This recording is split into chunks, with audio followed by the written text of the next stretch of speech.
India TV YouTube channel को subscribe करें और बेल आइकन दबाएं।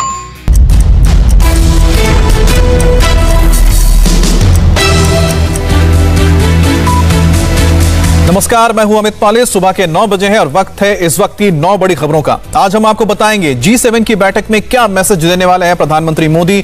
यूपी पर मोदी, अमित शाह और नड्डा की बैठक में क्या फैसला हुआ और जीएसटी पर आज होने वाला है क्या बड़ा फैसला। लेकिन शुरुआत करते हैं मुंबई से आ रही बड़ी खबर के साथ।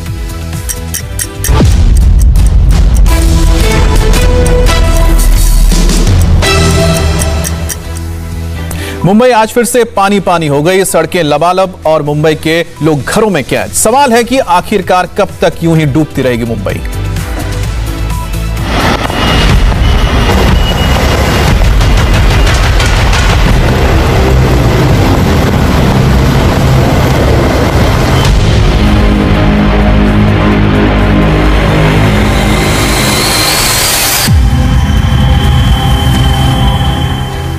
इस वक्त की सबसे बड़ी खबर यही है कि मुंबई में मूसलाधार बारिश हो रही है। सुबह 5 बजे से ही मुंबई के तकरीबन सभी इलाकों में बरसात हो रही है, बिजली कड़क रही है और मुंबई के निचले इलाकों में पानी भर गया है। ज्यादा पानी भरने की वजह से अंधेरी सबवे को पुलिस ने बंद किया है। बीएमसी ने एडवाइजरी दी है कि अगर जरूरत ना हो तो घर से बाहर ना निकले और अपनी गाड़ियां भी सड़क पर लेकर ना आए। मौसम विभाग ने मुंबई में पहले ही ऑरेंज अलर्ट जारी किया है। मुंबई और इसके आसपास के इलाकों में अब भी रुक रुक कर बारिश हो रही है। प्रशासन अलर्ट है। मछुआरों को समंदर में ना जाने की चेतावनी दी गई है और मुंबई के आसपास के पहाड़ी इलाकों में रहने वाले लोगों को भी सुरक्षित जगहों तक जाने के लिए अलर्ट दिया गया है। मौसम विभाग ने मुंबई के अलावा आसपास के ठाणे, नवी मुंबई, पालघर, रायगढ़, कोंकण और गोवा के तटीय इलाकों में बारिश का ऑरेंज अलर्ट जारी किया है। मुंबई और उसके आसपास के शहरों में लगातार पिछले 3 दिनों से रुक रुक कर बारिश हो रही है और मौसम विभाग ने ये चेतावनी भी जारी की है कि शनिवार रविवार के दिन भारी बारिश हो सकती है। सिर्फ मुंबई में नहीं बल्कि पालघर, ठाणे, नई मुंबई और रायगढ़ के इलाकों में, रत्नागिरी, सिंधुदुर्ग में भी भारी बारिश हो सकती है। इस वक्त मैं मुंबई के वसई विरार इलाके के नाला सुपारा में मौजूद हूँ और यहाँ पर आपको बीती रात से लगातार हो रही बारिश के चलते किस तरह से वाटर लॉगिंग हुई है उसकी तस्वीर आपको दिखाता हूँ। मेरे ठीक पीछे आप देखिए, यहाँ पर सड़क पर जहाँ तक आपकी नज़र जाएगी वहाँ पर सिर्फ और सिर्फ आपको पानी दिखाई देगा। सड़क के दोनों तरफ बड़े पैमाने पर जल जमाव हुआ है, जिस वजह से यहाँ पर गाड़ियों की आवाजाही बेहद मुश्किल हो गई है और इस वजह से यहाँ लोगों को खासी दिक्कतें हो रही है। हर साल वसई विरार की स्थिति कमोबेश इसी तरह की होती है जब भी बारिश होती है। हालांकि वसई विरार नालासोपारा इलाके में बीती रात से ही लगातार बारिश हो रही, इस वजह से यहाँ पर कई इलाकों में जल भराव की समस्या पैदा हो गई। सामने आप देखिए एक स्कॉर्पियो आ रही है और किस तरह से यहाँ से बड़ी मुश्किल से इन गाड़ियों की आवाजाही हो पा रही है। इस स्थिति को देखकर आप अंदाज़ा लगा सकते हैं कि जो मौसम विभाग ने चेतावनी दी है ठीक उसी तरह से लगातार बारिश हो रही है। कैमरामैन स्वप्निल के साथ Rajiv Singh, India TV, Palghar. South Mumbai, south central Mumbai, north Mumbai, eastern suburb, western line पर हर जगह हर इलाके में सुबह से तेज बारिश हो रही है। मौसम विभाग ने मुंबई समेत पूरे महाराष्ट्र में 13 और 14 तारीख को भारी बारिश का अलर्ट जारी किया है, लेकिन तेज बारिश एक दिन पहले ही शुरू हो गई और मुंबई में पिछले 4 दिनों से बारिश हो रही है। रात भर रुक रुक कर बारिश होते रहना, इसका मतलब साफ है कि मुंबई में पानी जमा हो रहा है। फिलहाल लोकल ट्रेन और हाईवे और साथ ही साथ हवाई उड़ानों पर भी असर पड़ा है, लेकिन विजिबिलिटी कम हो गई है। बात करेंगे संवाददाता राजीव सिंह से। राजीव, अलर्ट तो जारी कर दिया गया है, लेकिन तैयारी किस तरह की गई है निपटने के लिए?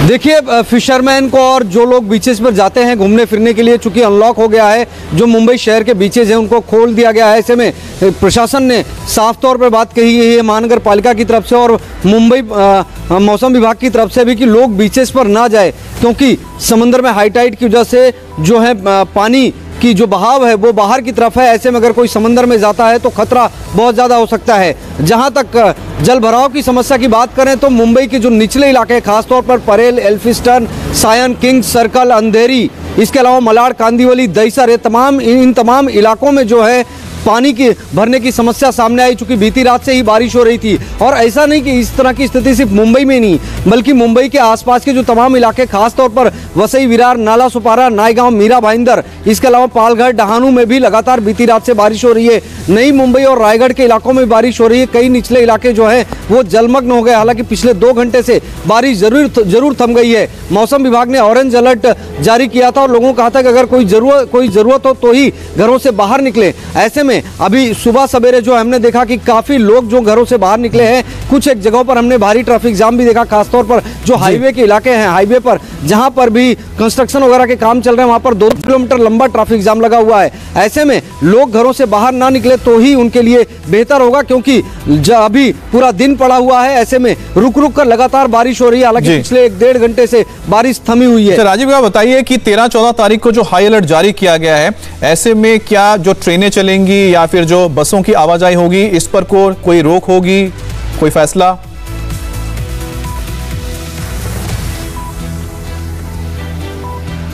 देखिए, आपको ये बता दें कि जो वेस्टर्न लाइन है और सेंट्रल लाइन है, दोनों ही लाइन पर शनिवार को मेगा ब्लॉक रखा गया है। ऐसे में ट्रेनों की फ्रीक्वेंसी पहले से ही कम है। आम लोगों के लिए भी ट्रेनें अभी चल नहीं रही है। जो एसेंशियल सर्विसेज से जुड़े लोग हैं उन्हीं के लिए चलाई जा रही है ट्रेनें तीनों ही लाइन पर, और इस वजह से भी फ्रीक्वेंसी कम है। तो आज अभी तक की बारिश में ट्रेनों की आवाजाही पर तो कोई खास असर नहीं पड़ा है। सेंट्रल रेलवे और वेस्टर्न रेलवे के पीआरओ की तरफ से भी इस बात की पुष्टि की गई है। लेकिन अगर लगातार बारिश होगी तो निश्चित तौर पर जो मरीन ड्राइव का इलाका है, जो इसके अलावा निचले इलाके, खासतौर पर खार, सांता क्रूज, यहाँ पर रेलवे ट्रैक पर पानी भर जाता है। ग्रैंड रोड में रेलवे ट्रैक पर पानी भर जाता है। अगर सेंट्रल लाइन की बात करें तो कुर्ला में और सायन में, मुलुंड में, इन तमाम ट्रैक पर पानी भर जाता है। अगर इसी तरह से बारिश होती रही पूरे दिन तो निश्चित तौर पर ट्रेनों की जो फ्रीक्वेंसी है पहले से ही कम है, वो पूरी तरह से ठप हो सकती है। जी, बहुत बहुत शुक्रिया आपका ये जानकारी देने के लिए राजीव।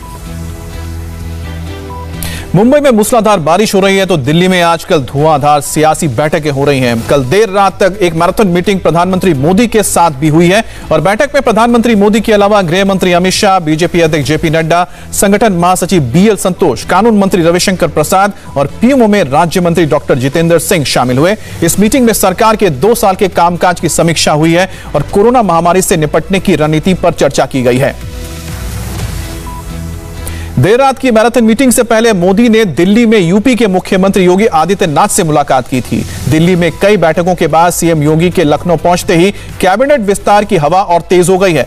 माना जा रहा है कि योगी कैबिनेट का एक्सपेंशन जल्दी हो सकता है और इसमें यूपी के जातीय समीकरण के हिसाब से नए चेहरों को मौका मिलेगा। माना जा रहा है कि विधानसभा चुनाव के मद्देनजर कुछ नए चेहरों को मंत्रिमंडल में जगह दी जा सकती है। इसमें जितेंद्र प्रसाद, AK शर्मा जैसे नेताओं का नाम चल रहा है। सहयोगी दलों के नेताओं को भी कैबिनेट में जगह मिल सकती है। कांग्रेस छोड़कर बीजेपी में शामिल हुए जितेंद्र प्रसाद को यूपी चुनाव में ब्राह्मण चेहरे के तौर पर पेश करने की रणनीति है। उत्तर प्रदेश में 10 से 12% ब्राह्मण है और माना जा रहा है कि जितेंद्र प्रसाद को विधान परिषद में जगह दी जा सकती है, क्योंकि इस वक्त जितेंद्र प्रसाद विधायक नहीं है और सूत्रों के मुताबिक ब्राह्मण वोट साधने के लिए महेंद्र नाथ पांडे को भी मंत्रालय सौंपा जा सकता है। AK शर्मा को बीजेपी के केंद्रीय नेतृत्व की तरफ से यूपी भेजा गया। वो विधान परिषद के बीजेपी के टिकट पर निर्वाचित हुए हैं और AK शर्मा पूर्वांचल, खास तौर पर प्रधानमंत्री मोदी के संसदीय क्षेत्र वाराणसी में अपनी जिम्मेदारियां निभा रहे हैं। कैबिनेट विस्तार में AK शर्मा के अलावा अपना दल के अनुप्रिया पटेल के पति आशीष पटेल और निषाद पार्टी के मुखिया संजय निषाद को भी जगह देने पर चर्चा है। बात करेंगे संवाददाता विशाल प्रताप सिंह से। विशाल, जो सारे नाम सामने आए हैं इनमें से वो कौन से चेहरे हैं जिस पर मुहर लग सकती है या फिर क्या एक्सपेंशन हो रहा है, इस पर भी कोई सवाल या निशान है? देखिए अमित, लगातार बैठकों का दौर जारी रहा। मुख्यमंत्री योगी आदित्यनाथ 2 दिन के दिल्ली के दौरे के बाद कल रात लगभग 8:15 बजे लखनऊ वापस लौट चुके हैं। अब ये बताया जा रहा है कि अब वो यहाँ आकर के बाकी लोगों से बातचीत करेंगे, जो कि उनकी मुलाकात हो चुकी है, बातचीत हो चुकी है प्रधानमंत्री मोदी से, गृह मंत्री अमित शाह से, पार्टी अध्यक्ष जेपी नड्डा से। तो निश्चित तौर पर जो मैराथन बैठक चली है वो इसी बात को लेकर ही चली है कि आने वाले 2022 के चुनाव से पहले किस तरीके से कैबिनेट को एक्सपेंशन किया जाए, किस तरीके से जातीय समीकरणों को फिट बैठाया जाए, किस तरीके से अपनी योजनाओं को, केंद्र सरकार की जो योजनाएं राज्य सरकार की आती हैं वो जनता तक पहुंची हुई हैं उनको और तेज गति दी जाए और जनता तक इस बात को प्रचार प्रसार किया जाए, उनको जानकारी दी जाए कि केंद्र सरकार और राज्य सरकार आपके लिए क्या कर रही है। अगर बात किया जाए कैबिनेट एक्सपेंशन की, तो अब बिल्कुल उम्मीद बन गई है कि जल्द ही उत्तर प्रदेश में कैबिनेट का एक्सपेंशन हो सकता है। और जैसा कि भी आप बता रहे थे कि जिस तरीके से छोटे दल के नेताओं से भी मुलाकात की है, क्षेत्रीय दल के नेताओं से मुलाकात की है अमित शाह ने, जेपी नड्डा ने, तो ये कहा जा सकता है कि आने वाले दिनों में अपना दल के भी कैंडिडेट आशीष पटेल को जगह मिल सकती है, संजय निषाद को जगह मिल सकती है। इसके अलावा ब्राह्मण चेहरे के तौर पर जितेंद्र प्रसाद को चूंकि शामिल किया गया है भारतीय जनता पार्टी में, तो ये उम्मीद जताई जा रही है कि उन्हें एमएलसी कोटे से एमएलसी बनाया जाएगा और उसके बाद एक महत्वपूर्ण जिम्मेदारी दी जा सकती है। इसके अलावा ए.के. शर्मा का आपने जिक्र किया, ए.के. शर्मा लगातार प्रधानमंत्री के निर्वाचन क्षेत्र वाराणसी में काम कर रहे हैं, मऊ उनका गृह जनपद है, तो ये माना जा रहा है कि महत्वपूर्ण जिम्मेदारी उनको भी दी जा सकती है। लेकिन ये समय बताएगा कि किसको क्या जिम्मेदारी दी जाती है। लेकिन कुल मिलाकर के ये 3-4 नामों की जो चर्चा है ये लगभग कंफर्म मानी जा रही है। और 3 मंत्रियों की कोरोना से मौत हुई है, इसकी वजह से अभी अच्छा खासा एक्सपेंशन का न सिर्फ टाइम है बल्कि उनके पास जगह भी मौजूद है मुख्यमंत्री योगी आदित्यनाथ के पास। तो ये उम्मीद की जा रही है कि 1-2 दिन में विचार विमर्श करने के बाद जो नीति, जो तरीका, जो पूरा प्लान, जो रोड मैप डिसाइड हुआ है दिल्ली से, उसका एग्जीक्यूशन उत्तर प्रदेश में शुरू हो जाएगा और जल्द ही उत्तर प्रदेश में कैबिनेट विस्तार हो सकता है। बहुत बहुत शुक्रिया विशाल आपका। यूपी की तरह पंजाब में भी सियासी हलचल काफी तेज है। पंजाब में कांग्रेस के अंदर खींचतान के बीच आज एक नए गठबंधन का ऐलान हो सकता है। शिरोमणि अकाली दल और बीएसपी आज चुनावी गठबंधन की घोषणा कर सकते हैं। 1996 के बाद यह दूसरी बार है जब शिरोमणि अकाली दल और बीएसपी साथ मिलकर चुनाव लड़ सकते हैं। पंजाब में अगले साल विधानसभा चुनाव है। पंजाब में 33% एससी समुदाय के लोग हैं, जिसे लुभाने के लिए भी सियासी दल जुटे हुए हैं। सूत्रों के मुताबिक बीएसपी को 18 से 20 सीटें दे सकता अकाली दल और चुनावी गठबंधन और सीट बंटवारे को लेकर मायावती के साथ सीधे संपर्क में थे सुखबीर सिंह बादल। गठबंधन के ऐलान के बाद और इसके लिए बीएसपी के महासचिव सतीश मिश्रा चंडीगढ़ पहुंच चुके हैं और अकाली दल नेता 1996 में पहली बार बीएसपी के साथ लोकसभा चुनाव मिलकर लड़े थे और बीएसपी को कोटे में लोकसभा की 3 सीटें दी गई थी उस वक्त 1996 में, और तीनों पर उसने जीत दर्ज की थी, जबकि अकाली दल ने 11 में से 8 सीटों पर जीत हासिल की थी। अकाली दल से गठबंधन में ही पार्टी के संस्थापक काशीराम होशियारपुर सीट से जीतकर पहली बार सांसद भी बने थे। पंजाब की कुल आबादी में एससी एसटी की हिस्सेदारी वाला सबसे बड़ा राज्य माना जाता है। पंजाब में 33% वोटर्स एससी एसटी समुदाय से आते हैं और अकाली दल ने कहा है कि चुनाव जीतने के लिए डिप्टी सीएम एससी एसटी उम्मीदवार को बनाया जाएगा और 2017 के चुनाव में आम आदमी पार्टी ने भी जीत के बाद एससी एसटी से सीएम बनाने की बात कही थी। मौजूदा कैप्टन अमरिंदर सिंह की सरकार में 3 मंत्री एससी एसटी समुदाय से आते हैं। आज की एक और बड़ी खबर, अंतर्राष्ट्रीय मंच पर आज भारत के लिए बड़ा दिन है। ब्रिटेन में चल रहे G7 शिखर सम्मेलन में प्रधानमंत्री नरेंद्र मोदी हिस्सा लेंगे। कोरोना के चलते मोदी इस सम्मेलन में वर्चुअली जुड़ेंगे और कोरोना से निपटने को लेकर चल रहे भारत के अभियान को दुनिया के सामने रखेंगे।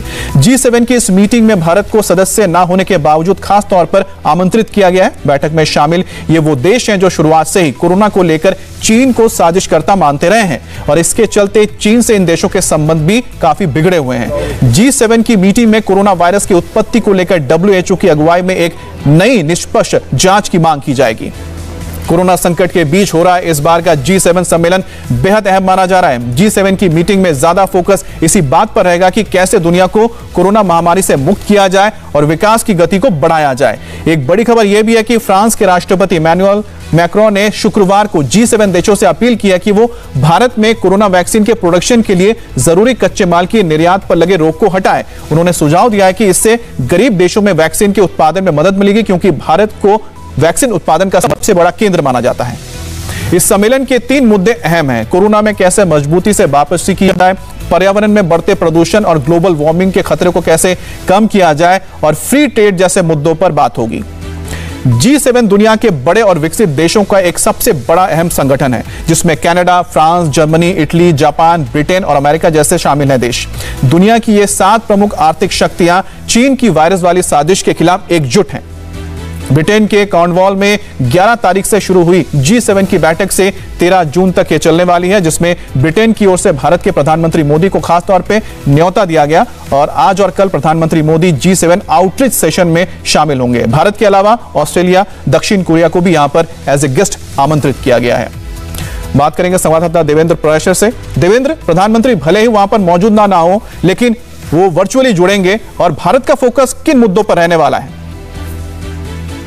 देखिए, निश्चित तौर पे हाइब्रिड मोड पे, क्योंकि ये वर्चुअल मीटिंग हो रही है तो सारे नेता उस तरह से शिरकत कर रहे हैं, लेकिन प्रधानमंत्री नरेंद्र मोदी और या इंडिया को इसमें इनवाइट करना निश्चित तौर पे ये एक दिलचस्प है। और ये दूसरी बार हुआ है। 2019 में भी फ्रांस ने इन्विटेशन इंडिया को दिया था, तब पीएम ने जब बोला था तो उसमें क्लाइमेट चेंज और डिजिटल ट्रांसफॉर्मेशन, इन 2 विषयों पर बोला था।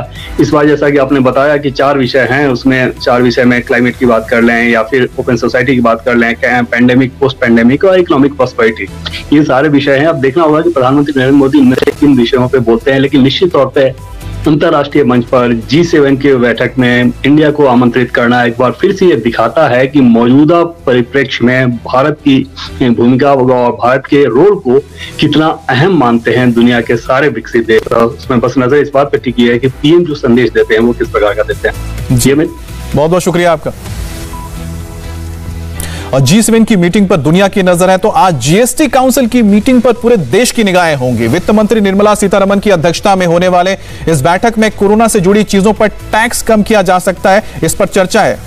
जीएसटी काउंसिल की 44वीं बैठक में वित्त राज्य मंत्री अनुराग ठाकुर, राज्य और केंद्र शासित प्रदेशों के वित्त मंत्री, केंद्र और राज्य सरकारों के सीनियर ऑफिसर शामिल होंगे। बैठक में कोरोना राहत सामग्री पर टैक्स छूट के लिए बनाए गए मंत्री समूह की रिपोर्ट पर भी विचार किया जाएगा। मीटिंग में फैसला होना है कि medical oxygen, oxygen concentrator, oxygen cylinder, mask और ब्लैक फंगस की दवा पर किस दर से जीएसटी वसूल किया जाए। मई में हुई जीएसटी काउंसिल की बैठक में एक मंत्री समूह का गठन किया गया था और इस समूह को कोरोना से जुड़ी राहत सामग्री पर किस दर से जीएसटी वसूला जाए, इसके लिए सिफारिशें देने को कहा गया था। मेघालय के उप मुख्यमंत्री कोनार्ड सांगमा की अध्यक्षता में बने इस मंत्री समूह ने अपनी सिफारिशें 8 जून को सरकार को सौंप दी है और आज ग्रुप ऑफ मिनिस्टर्स की इसी रिपोर्ट पर मीटिंग पर निर्णय होगा। माना जा रहा है कि कुछ राज्यों के वित्त मंत्रियों ने कोरोना संबंधी आवश्यक वस्तुओं पर टैक्स में कटौती की वकालत की है। अब देखना यह है कि आज जीएसटी काउंसिल की बैठक में क्या फैसला होता है। फिलहाल अभी देश में घरेलू कोरोना वैक्सीन पर 5% जीएसटी है, जबकि कोरोना से जुड़ी दवाओं पर, ऑक्सीजन कॉन्सेंट्रेटर पर 12% जीएसटी लगता है। जीएसटी काउंसिल ने 28 मई की बैठक में ब्लैक फंगस के इलाज में काम आने वाली एम्फोवी की आयात पर टैक्स छूट की बात कही थी। इस वक्त की बड़ी खबर, देश की सेना को आज 341 युवा ऑफिसर्स मिलेंगे और देहरादून स्थित आईएमए में पासिंग आउट परेड चल रही है। इस परेड में 341 भारतीय और 84 विदेशी कैडेट्स शामिल हैं। परेड के बाद शपथ ग्रहण होता है और फिर ये जवान भारतीय सेना का अंग बन जाएंगे।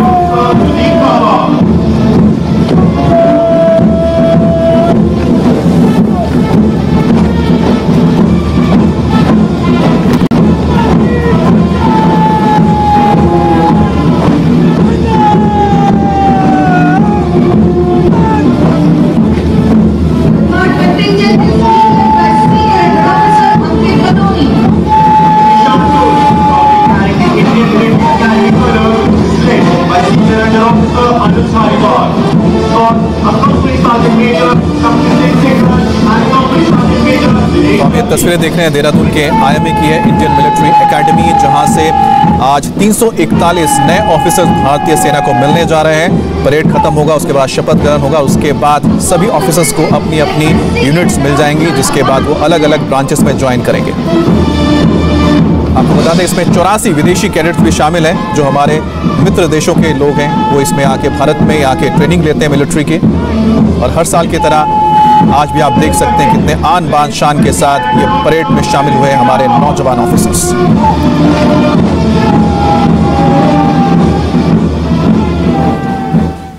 कदम कदम पर गड्ढे, मुंबई जरा संभल के। ब्रेक के बाद